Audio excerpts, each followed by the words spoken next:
Hey, what's up guys, Winston here, and today we're going to be taking a quick look at the Gigabyte GeForce RTX 5060 Gaming OC 8GB graphics card.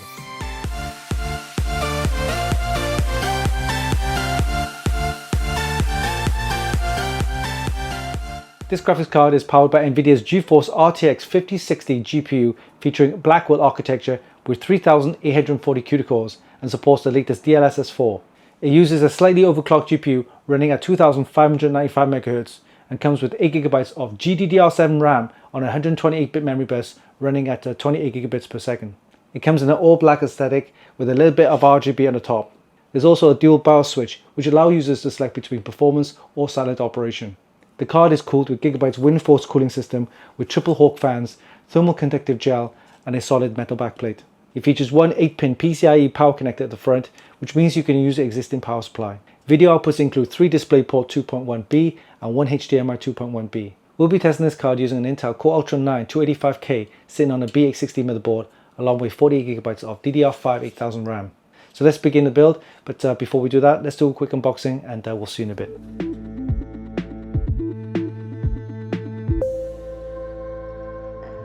Alright, let's do a quick unboxing of the Gigabyte GeForce RTX 5060 Gaming OC 8GB graphics card. Let's take a look inside.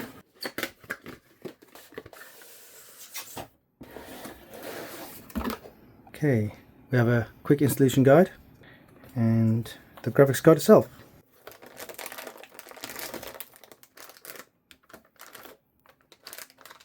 There's nothing else inside the box. Okay, here we have the graphics card. It's quite a compact card for its size. It measures 298mm here and only 40mm thick. This graphics card uses Nvidia's GeForce RTX 5060 GPU featuring Blackwell architecture with 3480 CUDA cores and supports the latest DLSS 4. It features a slightly overclocked GPU running at 2595 MHz and comes with 8GB of GDDR7 Vram on a 128-bit memory bus running at 28 gigabits per second.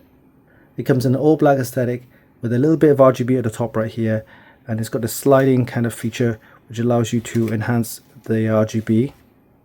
There's a dual BIOS switch right here which allows you to select between performance and silent operation. The card also comes with one 8-pin PCIe power connector which is located near the front of the card, and this makes it a little bit awkward to stretch the cables to power it.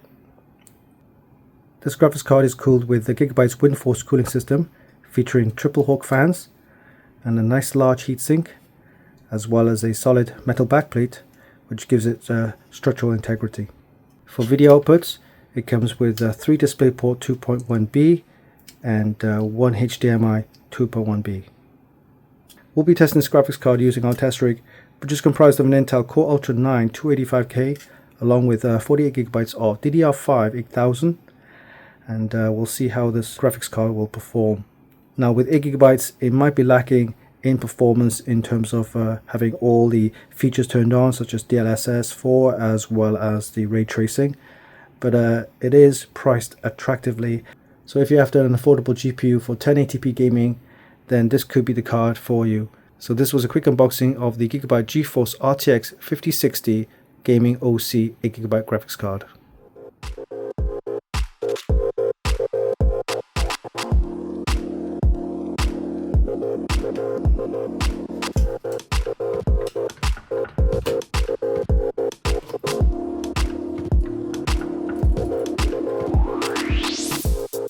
If you ask me whether the GeForce RTX 5060 is affordable, then the answer is yes. With an MSRP of only $299, it's worth considering if you want an affordable GPU for standard 1080p gaming. The Gigabyte version will cost you a little bit more, roughly around about $40 to $50 more due to the extra features. Having said that, the main issue with the card is not so much the performance, but rather the amount of VRAM it offers. The GeForce RTX 5060 only comes with 8GB of VRAM, which for most users isn't really enough. In my opinion, the card really suffers if you enable DLSS and ray tracing with resolutions above 1080p. During our test, we used an Intel Core Ultra 9 285K processor along with a Gigabyte B860 motherboard and 48GB of DDR5 8000 memory.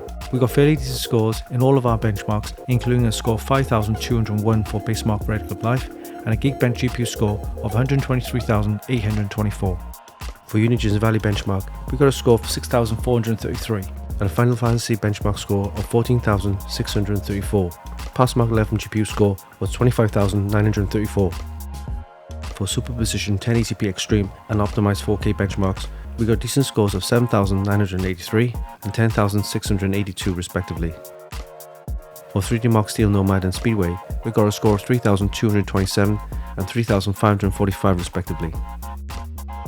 For Port Royal and TimeSpy, it produced a score of 8,460 and 14,555 respectively. And lastly, we got a DirectX ray tracing score of 35.12 frames per second and DLSS score of 74.34 frames per second. For Cyberpunk 2077 test with ray tracing overdrive option and DLSS enabled, we got a score of 14.02 frames per second at 4K.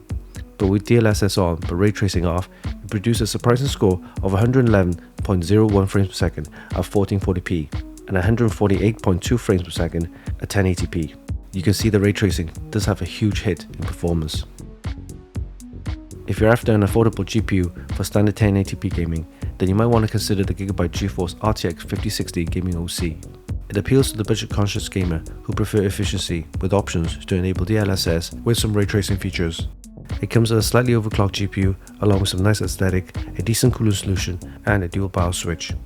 This card surprisingly just about matched the performance of the Radeon RX 9060 XT thanks to its overclocked GPU. But with only 8GB of VRAM, it might fall short if you want to enable DLSS with ray tracing at 1440p resolution. A better card for higher resolution gaming would be the GeForce RTX 5060 Ti with at least 16GB of VRAM.